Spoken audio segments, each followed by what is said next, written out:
Hello everyone, welcome to SR study nest. আজকে আমরা এই ভিডিওতে আলোচনা করব ফাজিল থার্ড সেমিস্টার ইসলামিক স্টাডিজ সাবজেক্টের একটা পিওয়াইকিউ নিয়ে আমরা আলোচনা করব, প্রিভিয়াস ইয়ার কোশ্চেন পেপার নিয়ে। অতএব তোমরা ভিডিওটি সম্পূর্ণভাবে দেখো, যাতে করে তোমাদের একটু হলে কনসেপ্ট ক্লিয়ার হবে যে তোমাদের পরীক্ষার কোশ্চেন কেমন হতে পারে বা কেমন প্যাটার্নে তোমাদের কোশ্চেনগুলো আসবে। ওকে, এটা কিন্তু লাস্ট ইয়ার গত বছর যে কোশ্চেনটা হয়েছে তোমাদের ফাজিল থার্ড সেমিস্টারে, সেই কোশ্চেনটা আমি এখানে প্রেজেন্ট করছি। ঠিক আছে, চলো প্রথমে আমরা দেখব ফিকহ সাবজেক্ট থেকে যেটা এসেছিলো প্রথম কোশ্চেন। এখান থেকে কিন্তু তোমাদের টোটাল 15 নম্বর থাকবে, ঠিক আছে, ফিকহ থেকে। তো সেক্ষেত্রে প্রথম যে কোশ্চেনটা এসেছিলো, বিবাহের ক্ষেত্রে সমতা রক্ষা করা ফরজ, ওয়াজিব, সুন্নাত, মুস্তাহাব। তোমরা অবশ্যই করে কমেন্ট বক্সে অ্যান্সারগুলো করবে, ঠিক আছে। আমি অ্যান্সারগুলো বলছি না, তোমরা কমেন্ট বক্সে অ্যান্সারগুলো জানাবে, ঠিক আছে। চলো, মনে করো তোমরা তোমাদের আমি একটা মক টেস্ট নিচ্ছি, সেই ভেবেই তোমরা অ্যান্সারগুলো কমেন্ট বক্সে জানাবে। ওকে, দ্বিতীয় নম্বর কোশ্চেন যেটা রয়েছে, মস্তিষ্ক বিকৃতা মহিলার অভিভাবক হবে তার পিতা, তার মাতা, তার ছেলে, তার ভাই। চারটা অপশনের মধ্যে কোনটা হবে তোমরা জানাবে। চলো,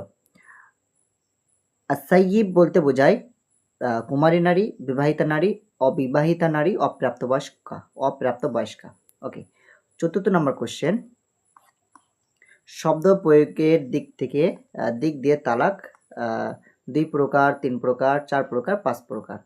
হ্যাঁ, কোন অপশানটা কারেক্ট হবে তোমরা অবশ্যই করে কমেন্টে জানাবে, যাতে করে আমি বুঝতে পারি যে তোমাদের এক্সাম প্রিপারেশন কেমন কি আছে। ওকে, তোমরা অবশ্যই করে কমেন্ট বক্সে অ্যান্সারগুলো করবে, ঠিক আছে। 5 নম্বর কোশ্চেন, তাফবিজ শব্দের আবিধানিক অর্থ হলো বিচ্ছিন্ন করা, বন্ধনমুক্ত করা, অর্পণ করা, খালি করা। ওকে, নেক্সট কোশ্চেন, 6 নম্বর কোশ্চেন,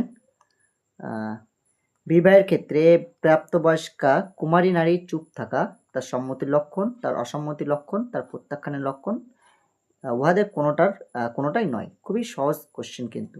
ওকে, তালাকপ্রাপ্তা নারী 3 প্রকার, 4 প্রকার, 5 প্রকার, 6 প্রকার। ওকে, আচ্ছা, 8 নম্বর কোশ্চেন, ইতাদ্দা শব্দটি কিনায়া তালাকের উদাহরণ, সারিহ তালাকের উদাহরণ, তালাকে তাফবিজের উদাহরণ, তালাকে আহসানের উদাহরণ। কুফু শব্দের আবিধানিক অর্থ কি? কুফু শব্দের আবিধানিক অর্থ একত্রীকরণ, মিলানো, বন্ধন, সমতা। যেটা কারেক্ট হবে তোমরা কমেন্ট বক্সে জানাবে। আচ্ছা, এখানে শূন্যস্থান পূরণ করা 10 নম্বর একটা কোশ্চেন রয়েছে, যে ইয়াউমুন শব্দটিকে ফেলে কি আছে, এটা মুমতাদ্দু, এটা বুঝতে পারছি না। যাই হোক, এর সাথে যদি সংযুক্ত করা হয় তাহলে তা দ্বারা বোঝানো হবে দিন, রাত, সকাল, সন্ধ্যা, ঠিক আছে। তো যেটা আছে তোমরা করবে, কোনটা কারেক্ট হবে। জ্ঞানসম্পন্ন প্রাপ্তবয়স্কা স্বাধীনা মহিলা অলি বা অভিভাবকের অনুমতি ব্যতীত নিজেকে বিবাহের জন্য শপথ করলে ইমাম আবু হানিফা রহমতুল্লাহর মতে বিবাহ কি হবে? হ্যাঁ, 4টা অপশনের মধ্যে কোনটা কারেক্ট। চলো, এবারে কি দিয়েছে 12 নম্বরে, বিবৃতি ও কারণের মধ্যে সঠিক সম্পর্ক নিরূপণ করো।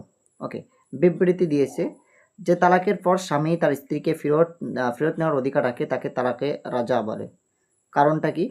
এখানে অপশান রয়েছে যে তালাকের পর স্ত্রীর উপর স্বামীর কোনো অধিকার থাকে না, এমনকি তালাকের বায়ান ছাড়া বিবাহ কি আছে নবায়ন করা যায় না, তাকে হিলা বলে। তো এক্ষেত্রে এখানে অপশান রয়েছে যে কোনটা কারেক্ট হবে তোমাদের নির্ণয় করতে হবে। 13 নম্বরেও একটা বিবৃতি রয়েছে,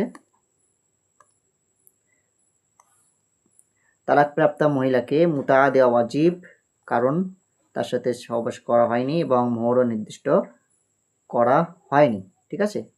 এখানে অপশন কোনটা কারেক্ট সেটা তোমাদের সলভ করতে হবে। একদম সিম্পল কোশ্চেন ছিল কিন্তু লাস্ট ইয়ারে আমরা দেখতে পাচ্ছি। আচ্ছা, অনারবদের বিবাহের ক্ষেত্রে কুফু গ্রহণযোগ্য, ঠিক আছে। এখানে কি স্বাধীনতা, সম্পদে, ইসলাম ধর্মের, দিনদারিতায়। হ্যাঁ, মানে পরপর তোমাদের ক্রম অনুযায়ী সাজাতে হবে, কোনটা কারেক্ট হবে সেভাবে তোমাদের সাজিয়ে করতে হবে এটা। চলো, নেক্সট যেটা রয়েছে, মাশহুর হাদিস দ্বারা উজ্জিত হয় নিশ্চিত জ্ঞান, স্বস্তিমূলক জ্ঞান, ধারণামূলক জ্ঞান, অদৃশ্যমূলক জ্ঞান। ওকে, রাবি মূলত 2 প্রকার, 3 প্রকার, 4 প্রকার, 5 প্রকার। রসুল্লাহ সাল্লাল্লাহু সাল্লাম মুয়াজ ইবনে জাবাল রাদিয়াল্লাহু পাঠিয়েছিলেন ইরাকে, ইরানে, সিরিয়ায়, মিশরে। ওকে, কোন অপশনটা কারেক্ট তোমরা কমেন্ট বক্সে জানাবে।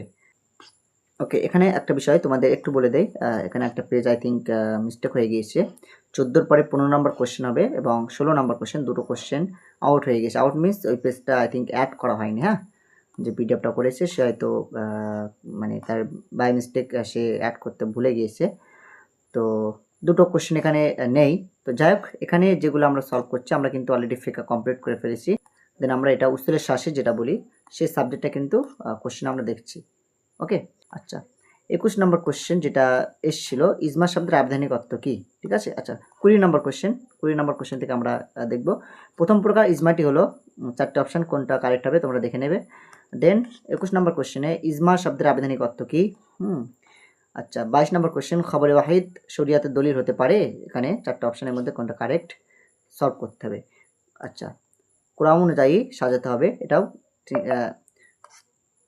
কোরআন অনুযায়ী সাজাও, এখানে কিয়াস সুন্নাতে রসুল্লাহ ইজমা কিতাবুল্লাহ, মানে তোমাদের পরপর সাজাতে হবে কোনটার পরে কি আছে। ঠিক আছে, এটা তোমরা একদম পারবে, কিতাবুল্লাহ, সুন্নাতে রসুল, দেন ইজমা, কিয়াস, রাইট। তো একদম সিম্পলি কোশ্চেন ছিল এটা।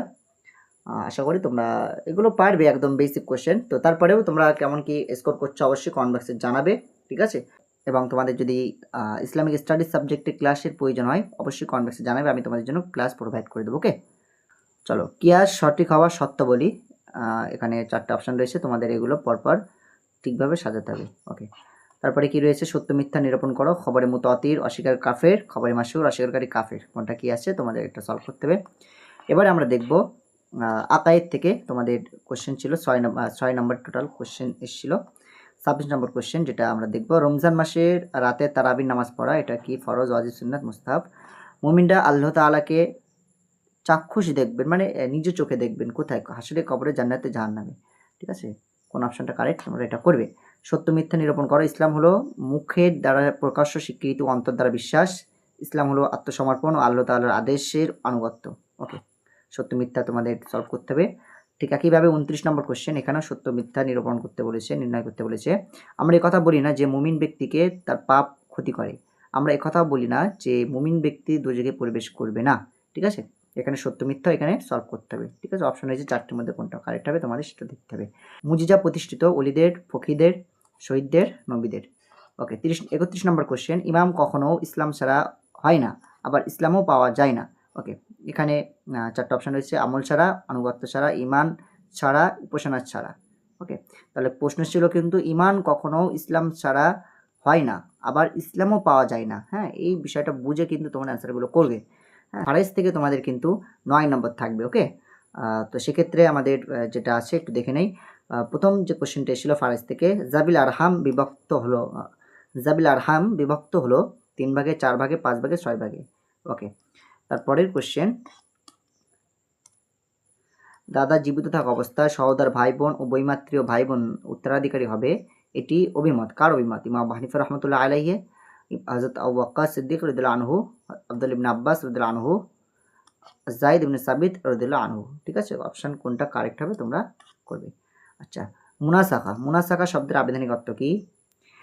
35 নম্বর কোশ্চেন, ওয়ারিস হওয়ার ক্ষেত্রে পূর্বপুরুষদের বংশের আত্মীয়তার সম্পর্কে বিবেচনা করে থাকেন কোন ইমাম, মানে কোন ইমামের মত? এটা তোমরা করবে। বনু আয়ান হলো বইমাত্র ভাই বোন, বইপিত্র ভাই বোন, সহোদর ভাই বোন, বইমাত্র বোন। ঠিক আছে, অপশনটা কারেক্ট করবে, কোনটা সঠিক হবে। আসহাবুল ফারাইজ, ফারাইজ দ্বারা আসহাব রয়েছে, তারা কারা? হ্যাঁ, এখানে চারটা অপশান, কোনটা কারেক্ট হবে নির্ণয় করবে। 38 নম্বর কোশ্চেন এসেছিল, মিরাজ বন্টনের ক্ষেত্রে দাদাকে এক ভাইয়ের সমকক্ষ মনে করাকে কি বলা হয়? ঠিক আছে, অপশন রয়েছে এখানে চারটা অপশন রয়েছে, মুনাসাফা রয়েছে, আকদারিয়া রয়েছে। ঠিক আছে, এদিকে আরও অপশন রয়েছে, জাবিল আরহাম বা রাহাম রয়েছে। হ্যাঁ, তো কোনটা কারেক্ট হবে তোমরা এটা সলভ করবে। ওকে, এখানে 38 নম্বর কোশ্চেনের পরে আরও দুটো কোশ্চেন অ্যাড করা নেই এখানে। ঠিক আছে,